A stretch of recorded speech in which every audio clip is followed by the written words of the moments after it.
16 বছরের স্বৈরাচারের রাজত্ব কায়েম করা দল আওয়ামী লীগ নিষিদ্ধের দাবিতে গত কয়েকদিন যাবৎ উত্তাল ছিল ঢাকার রাজপথ।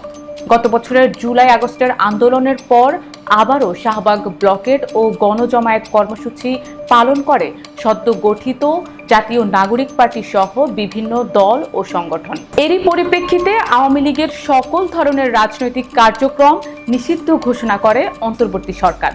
তবে বাংলাদেশের ইতিহাসে রাজনৈতিক দল নিষিদ্ধ হওয়াটা নতুন কিছু নয়, এর আগেও বহু রাজনৈতিক দল নিষিদ্ধ হয়েছে। এখানেই জানার বিষয় হলো কোন আইনে সাধারণত রাজনৈতিক দল নিষিদ্ধ হয়, এই নিষিদ্ধ হওয়াটাই বা কতটা স্থায়ী। আজকের প্রতিবেদনে এসব বিষয় নিয়েই আলোচনা করব। সঙ্গে আছি আমি শারমিন নিশু। যদি ইতিহাসের একটু গভীরে দেখা যায় তবে বাংলাদেশে প্রথম নিষিদ্ধ রাজনৈতিক দলের তালিকায় নাম ওঠে আওয়ামী লীগের, যা করে 1971 সালের 26শে মার্চ মুক্তিযুদ্ধ শুরুর প্রাক্কালে তৎকালীন দখলদার পাকিস্তান সরকার। এরপর 1975 সালের 25 জানুয়ারি শেখ মুজিব রাজনৈতিক দল বিলুপ্ত করে একদলীয় শাসন ব্যবস্থা চালু করে।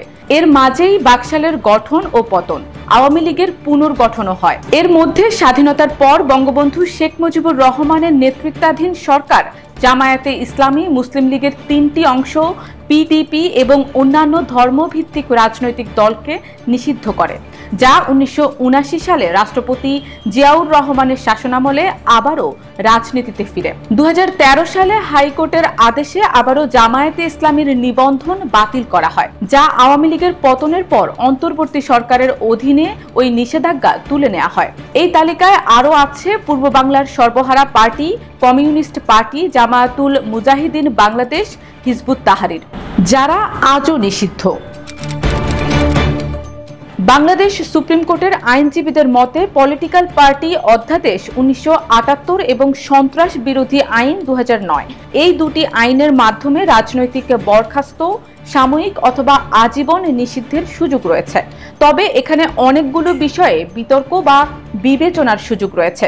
পলিটিক্যাল পার্টি অধ্যাদেশ 1978-এর বিধান অনুযায়ী রাজনৈতিক দল বা তাদের কর্মকাণ্ড যদি বাতিল করতে হয় তাহলে হাইকোর্টের কাছে রেফারেন্স আকারে পাঠাতে হয়, যা হাইকোর্ট মামলার মতো করে দুই পক্ষের শুনানি করেন।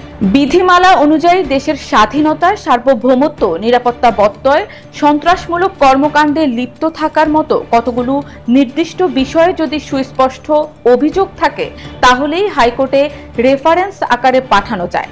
এরপর শুনানি করে যে সিদ্ধান্ত আদালত দেয় সেটি চূড়ান্ত হিসেবে গ্রহণ করে পরবর্তীতে সরকার তা প্রচার করে। সুপ্রিম কোর্টের আইনজীবীরা বলছেন, ক্ষমতায় থাকা অবস্থায় আওয়ামী লীগ যেভাবে সন্ত্রাস বিরোধী আইন 2009-এর 18 ধারা অনুযায়ী জামায়াতকে নিষিদ্ধ করেছিল, ঠিক সেভাবেই আওয়ামী লীগকেও নিষিদ্ধ করার সুযোগ রয়েছে। এই আইন অনুযায়ী কোনো ব্যক্তি বা সত্তা যদি সন্ত্রাসী কর্মকাণ্ডের সঙ্গে যুক্ত থাকে যা রাষ্ট্রের সার্বভৌমত্বের জন্য ক্ষতিকর বলে সরকার মনে করে তাহলে ওই ব্যক্তি বা সত্তাকে নিষিদ্ধ করতে পারে। কিন্তু নির্বাহী ক্ষমতার মাধ্যমে রাজনৈতিক দল নিষিদ্ধ করার এই বিষয়টি বিতর্কযোগ্য, কারণ ব্যক্তি বা সত্তার মধ্যে আইনগতভাবে রাজনৈতিক দল পড়ে কিনা তা নিয়ে সন্দেহ রয়েছে। এখন কথা হচ্ছে, পূর্বের ইতিহাস থেকেই স্বাভাবিকভাবেই প্রশ্ন আসে, এই নিষিদ্ধকরণ কতটা স্থায়ী হবে। আইনজীবীদের মতে কোনো রাজনৈতিক দলকে আইন দিয়ে নিষিদ্ধ করার বিপরীতে তাদেরকে সংগঠিত হওয়ার সুযোগ দেওয়া হচ্ছে, কারণ একটি রাজনৈতিক দলকে আইন দিয়ে নিষিদ্ধ করলে কি হয় সেটা 24-এর গণঅভ্যুত্থানের আগেই দেখা গেছে। জামায়াত ইসলামীকে নিষিদ্ধ করায় তারা আরো বেশি সংগঠিত হয়েছিল, যার মাধ্যমে তারা এমন একটি ভূমিকা রেখেছে যা তারা আগের 15 বছরে কখনোই পারেনি। রাজনৈতিক দল নিষিদ্ধ করে তাদের আদর্শ নির্মূল করা একটা বড় চ্যালেঞ্জের বিষয়। এক্ষেত্রে পুরনো রাজনৈতিক দল হওয়ায় তাদের যেই নেতা বা সমর্থকরা দেশে ও দেশের বাইরে রয়েছে তারা বরং সংগঠিত হওয়ার সুযোগ পাবে।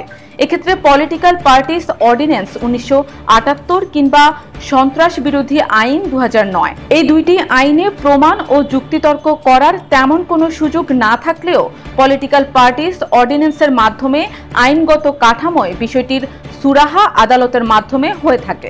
তবে সন্ত্রাস বিরোধী আইনে জামায়াতের মতো একইভাবে নিষিদ্ধ নির্বাহী আদেশে কতটা যথার্থ, এই নিয়ে অতীতের মতো আবারও প্রশ্ন উঠতে পারে।